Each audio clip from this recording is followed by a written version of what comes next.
Hello, everybody. I hope you all are doing well. Welcome to the Great Ace Attorney Chronicles. And it turns out our home screen actually changes to where we left off in the last one. So that's pretty cool. So let's continue off and do a little bit of a observation of the room around us that we are currently in. Like, what the heck is up with this mouse trap? Ah, a trap for catching mice. Yes, we have plenty of those back home in Japan. Although they seem to be using a lump of chalk or something like that. What? Let me see. Yes, I think that's what is called cheese. It's made from the milk of cows. Do Japanese people at this time really don't know what cheese is? That's kind of baffling to me. Cheese, I wonder what that tastes like. Really? We never made cheese before. You can't eat it, Naruto-san. The trap will snap shut on your fingers. Really? But... oh, come on. I suppose you're right. Do not fall for the simple trap. You weren't actually going to try it, were you? All I have had to eat for the past couple of weeks is Kazuma's leftovers. You don't know how hungry I've been in that wardrobe. Poor you. I'll find a little snack for you later. Oh gosh, the pity on this poor man. What do you think this is? It's a very pleasant shape. Well, it just looks like an alarm. That's the emergency alarm. It's probably best not to touch it.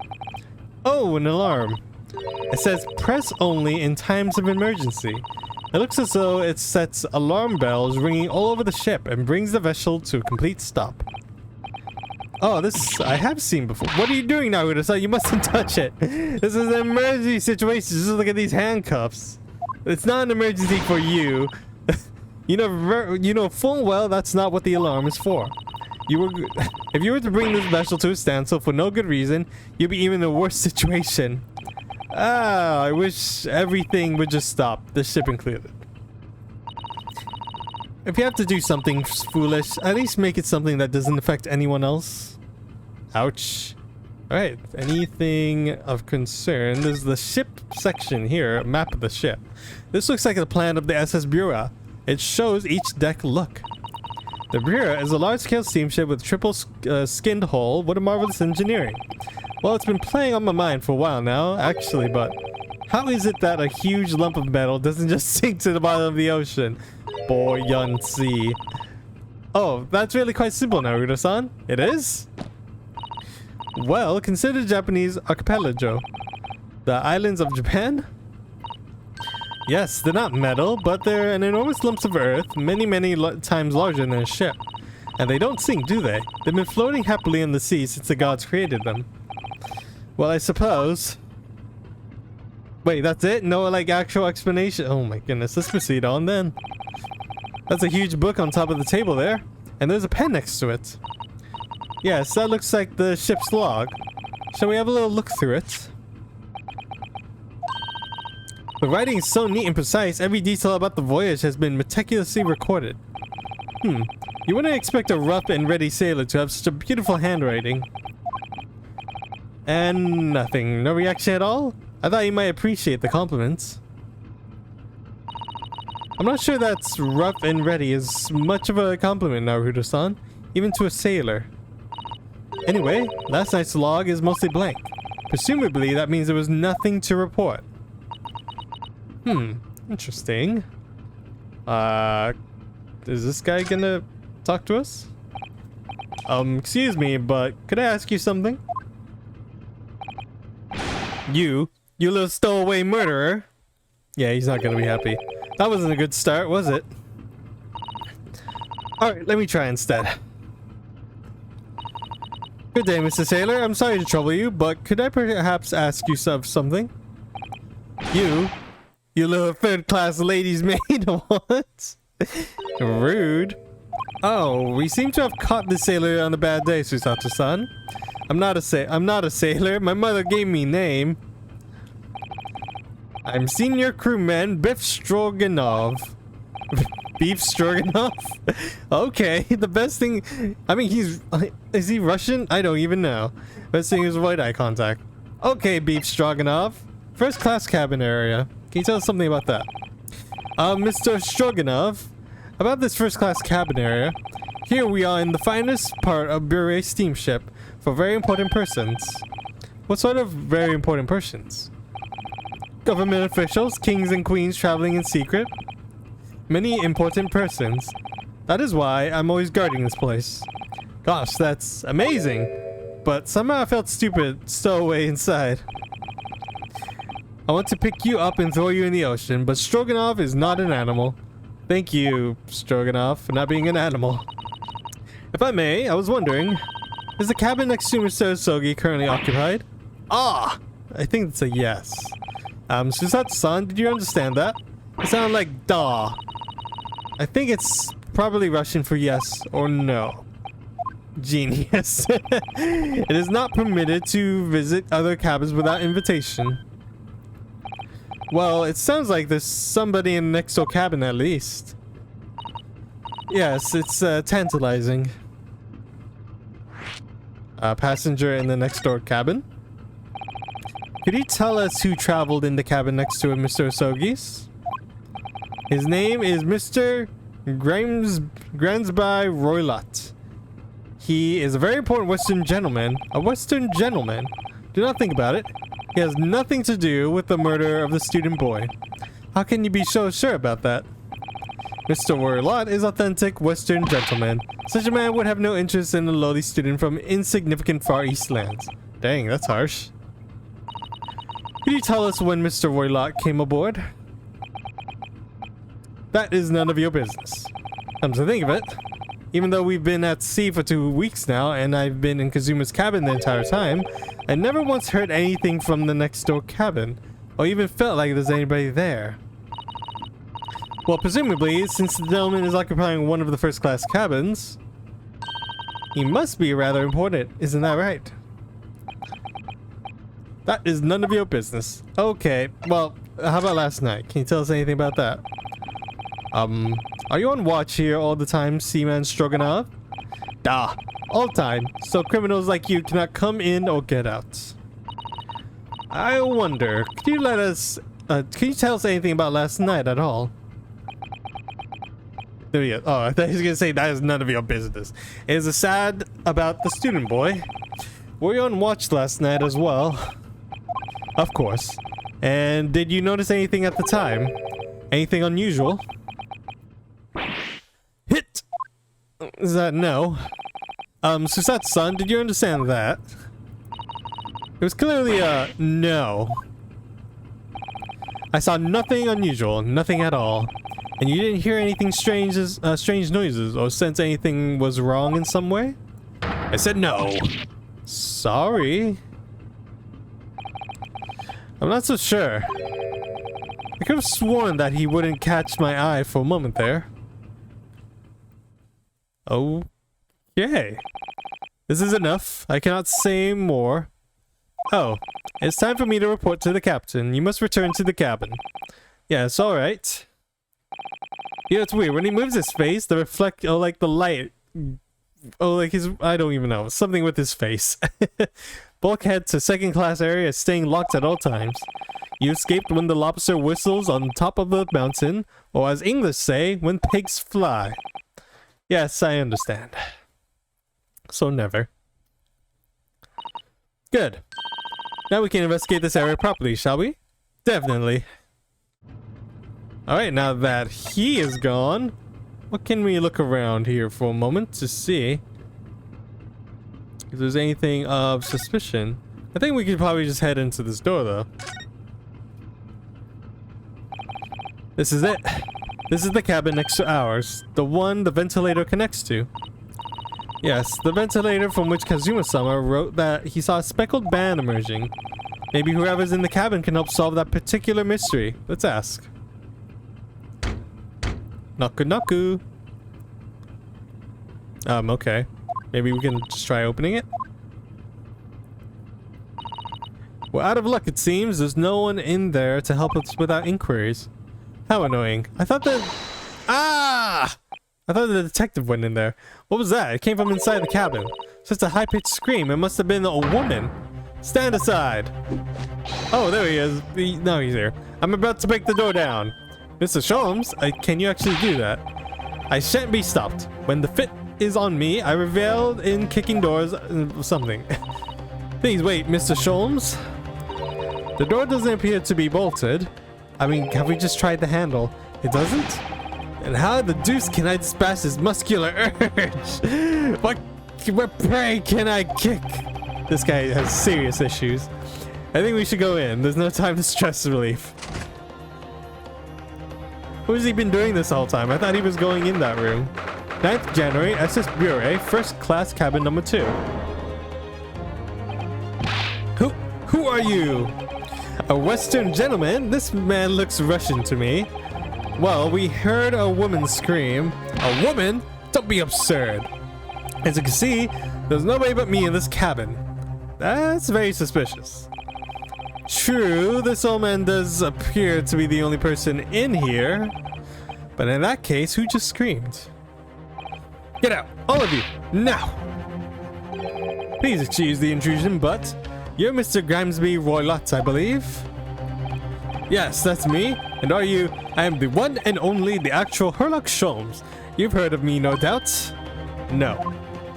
Ouch. I am the great detective among great detectives, one who adorns the covers of popular magazines no less. So I assure you, you must trust me completely. The man uses that magazine like a business card. A detective? I do not trust detectives. We distinctly heard a scream emanating from within these walls. But there wouldn't appear to be a lady concealed herself within the wardrobe this time. So might be able to ask you to open that small traveling case? What? Don't be stupid. How can anyone fit in a small trunk like that? Well, it's quite fashionable these days, is it not? Traveling inside one's trunk? Don't look at me. Is there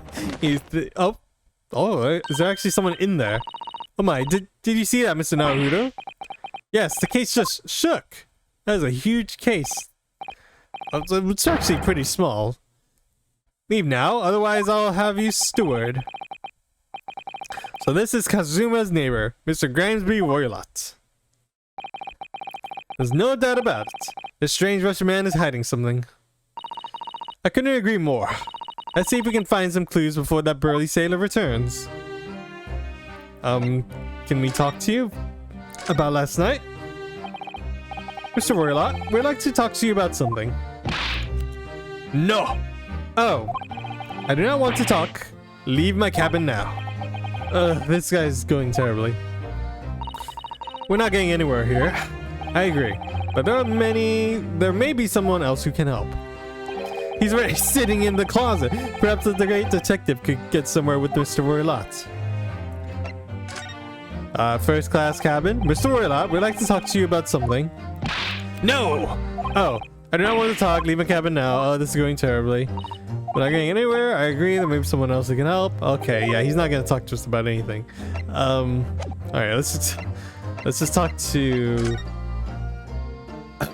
excuse me, sir. Hello, help. Do you have a moment, please, Mr. Sholmes? You need only address me as Sholmes. That's what I just said, isn't it? Well, Mr. Sholmes, what were you doing in there? Why, I was resting, of course. This is a very strange man. Resting? Indeed. I was contemplating our sea voyage from the confines of the wardrobe whilst waiting for the inevitable time that you would need to call my great powers of detection into service. It's most likely we need your annoyance. Oh, and it wouldn't seem that the hour is upon us now. The time has come. Am I mistaken? Well, no, actually you're spot on. For once. Observe closely. Our Russian host in this cabin, Mr. Roylott, is clearly trying to hide something. And do you know what is the most effective weapon you use against a Russian hiding a secret? Why? The truth, of course. Though it should be pointed out that such methods are not exclusively for the Russians. Right. Can you imagine how the Russian will react when the secret he guards so closely is exposed? Would you like to witness it? Oh yes, please. Well then, what you are about to see may well astound you. For I am about to apply my great detective greatly My great detective's greatly admired great deduction to the case. What? What's going on?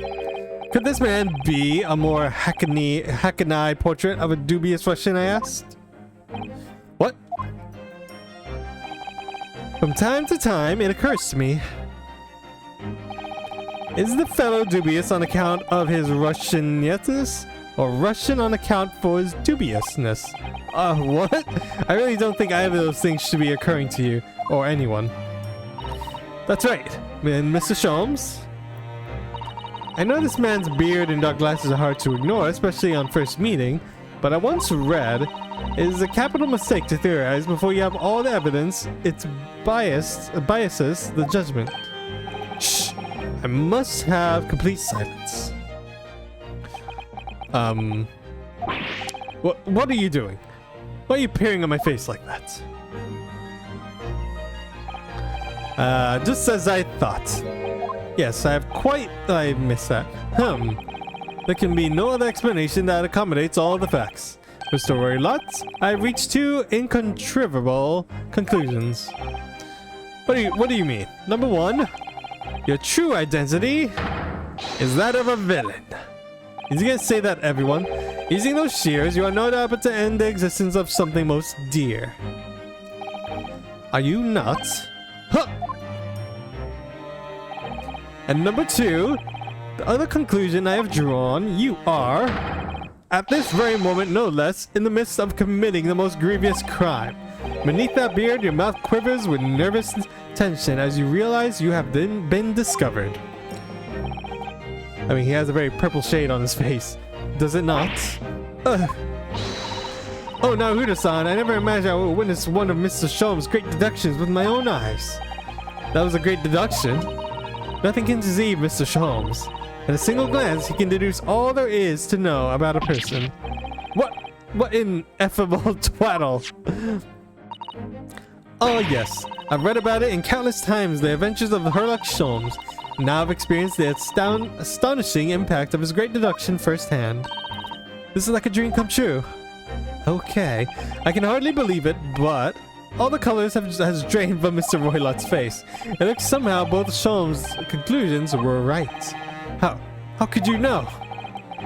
How could I possibly be know such things you wish to say?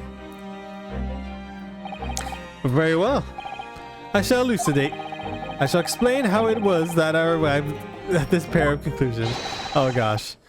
So I do cordially invite you upon a journey of logical discovery. Let us board the train of reasoning. But plainly, let us work through my deductions together. Oh god, no. The great deduction. The game is afoot. Are we actually going to play a game?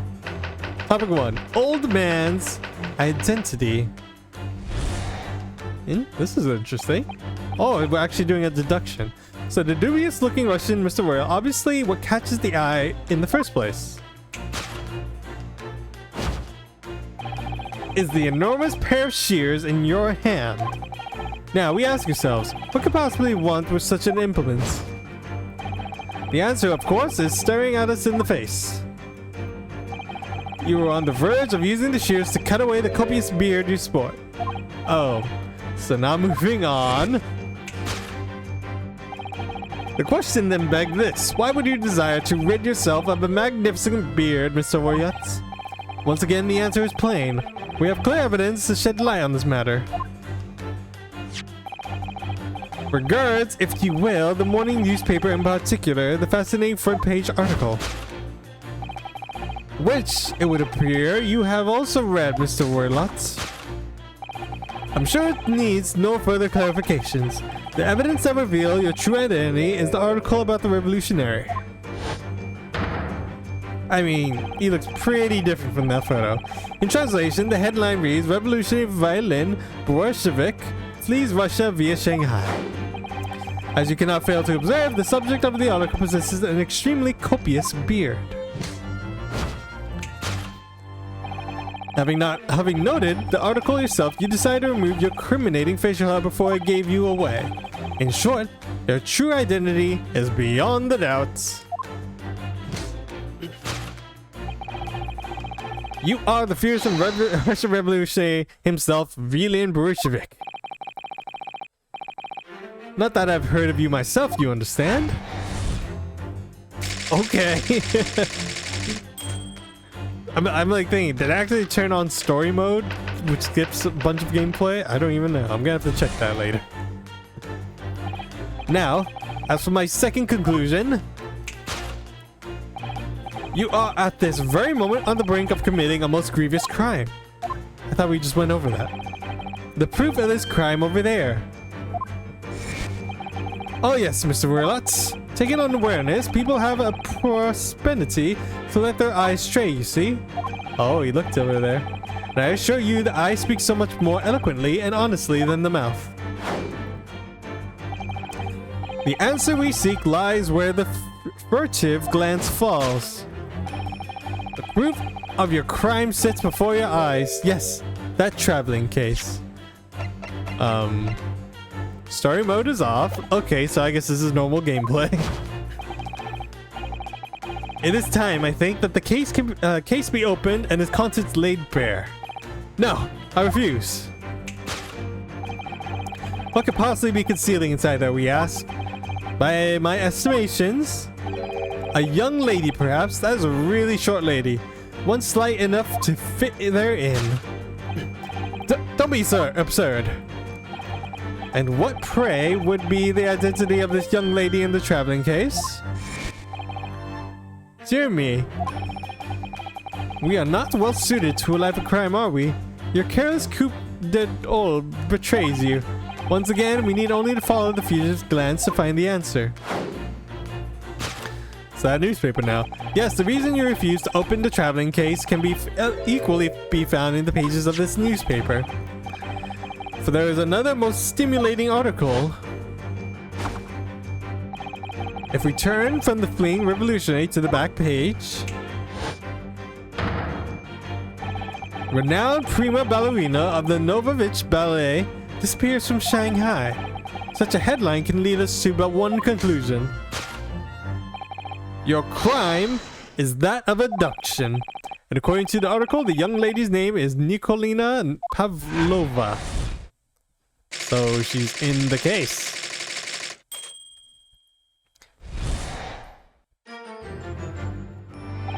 Thus concludes Sherlock Holmes' great deduction of the Russian enigma. Elementsky. I have no idea if I said that right. But that was definitely one interesting trip he took us on. Shizato-san, that wasn't one of the great deductions I've been hearing so much about, was it? Well, the stories are full of Mr. Sholmes' brilliant deductions, you know?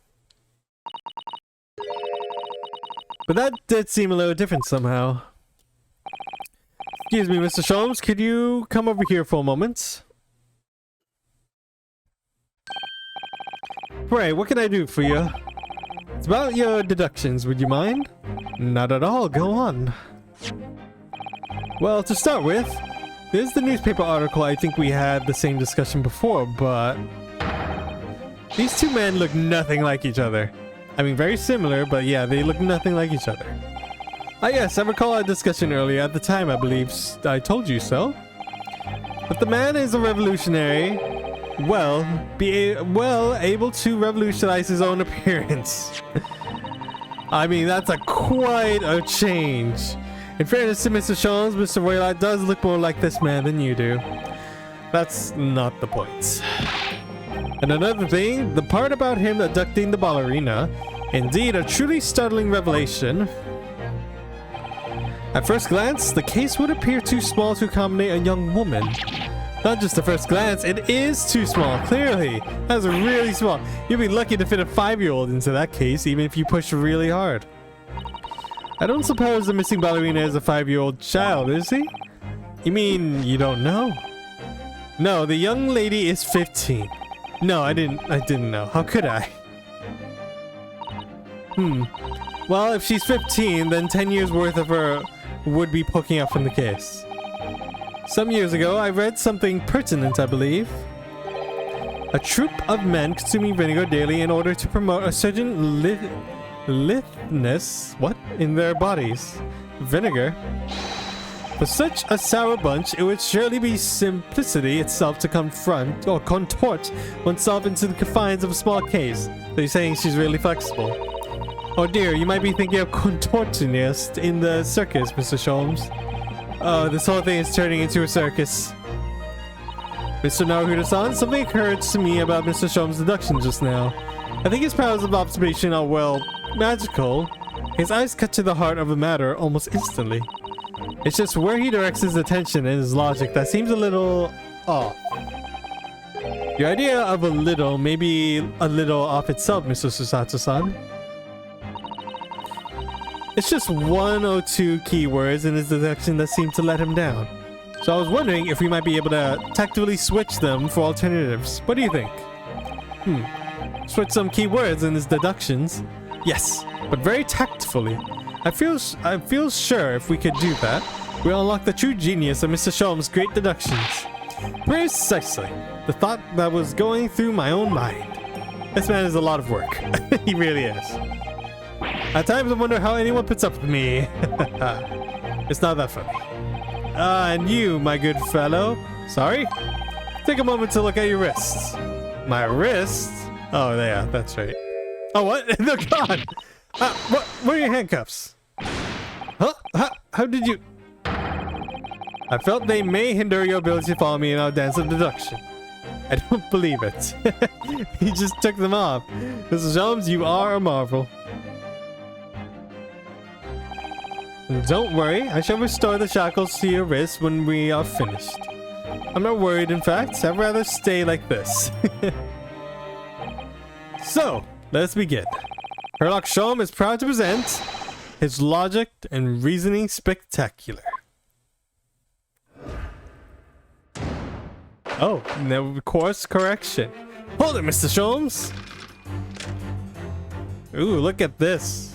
We're doing something completely... Oh, we're going to fix up his deductions. Alright, but before we do that, we're going to end this part here. So, let me know what you guys think of the series so far, and whether you're enjoying it. So, thank you all so much for watching. Remember to like, comment, share, or subscribe. And until then, I will see you all later. Goodbye.